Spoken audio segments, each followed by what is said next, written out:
Hello and welcome.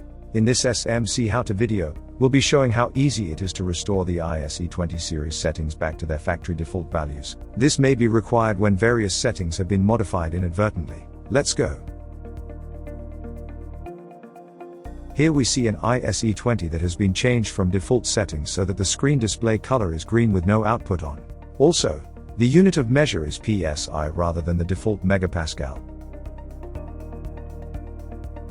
In order to change all switch settings back to their original default values, first press and hold the set button for longer than 3 seconds until F0 is shown flashing. Then press the down button so that F99 is shown on the screen, which represents the function used for factory reset. Press the set button again. This time the word off starts to flash, meaning we can change the reset function. Press the up or down button so that it changes to on. Here press and hold the set and down buttons simultaneously for 5 seconds or longer. Press and hold the set button again for 2 seconds to return the display to measurement mode. Now pressure is displayed in the default unit of megapascal, and the display screen color is red.